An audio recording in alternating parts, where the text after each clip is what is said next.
N'oubliez pas de soutenir et de vous abonner à la page Eco News Insight pour recevoir toutes les nouveautés.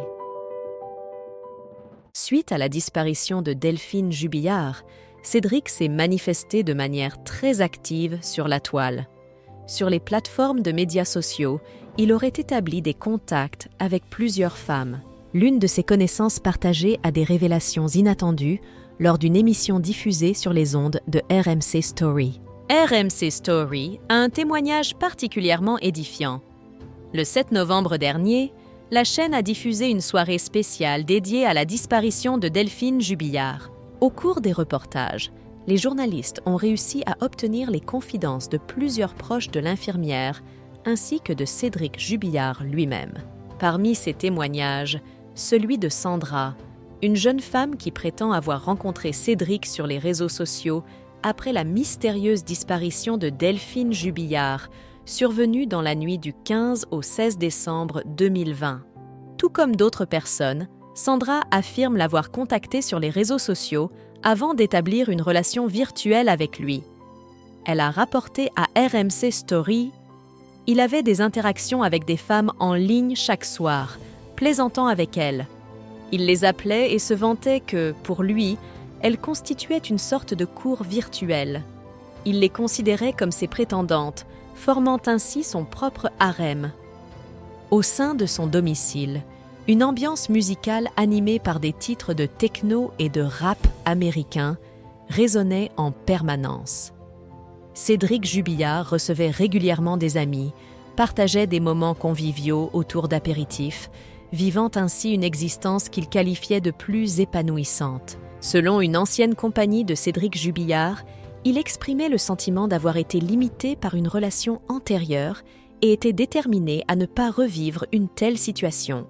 L'ex-compagne a également fait partie de l'attitude proactive de Cédric Jubillard face aux commentaires en ligne le concernant.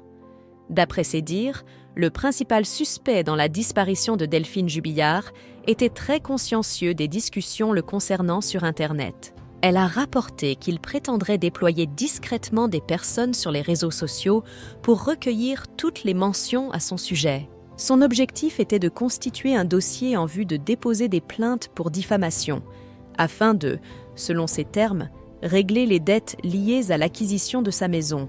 L'ex-compagne a souligné qu'il percevait ceux qui s'exprimaient comme des individus envieux, une perspective qu'elle trouvait difficile à concilier avec la situation de Cédric, venant de perdre sa femme sans savoir où elle se trouvait. Avant d'être formellement inculpé et placé en détention, Cédric Jubillard entretenait une relation avec une personne nommée Séverine.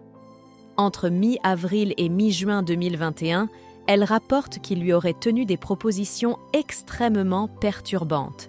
Elle exprimait ainsi ses sentiments fluctuants, oscillant entre le doute et la certitude. Malgré une certaine facilité en sa présence, elle éprouvait simultanément un malaise latent, se questionnant parfois sur d'éventuelles actions inquiétantes de sa part, telles que l'éventualité d'une agression au couteau pendant la nuit ou la soudaine réapparition de sa femme dans leur domicile. Néanmoins, un jour, elle décide de confronter Cédric en lui posant directement la question délicate « Dis-moi ce que tu as fait de ta femme ». Sa réponse, livrée avec sérieux et sans hésitation, fut étonnante. « Je l'ai enterrée dans la ferme qui a brûlé ». Cette déclaration a incité les enquêteurs à fouiller méticuleusement cet emplacement, bien que leurs efforts se soient révélés infructueux, sans la moindre trace de Delphine Jubillard. À ce jour, Cédric Jubillard demeure le principal suspect de cette affaire énigmatique. En attendant son procès à venir, il est important de souligner qu'il conserve la présomption d'innocence à l'égard des accusations portées à son rencontre.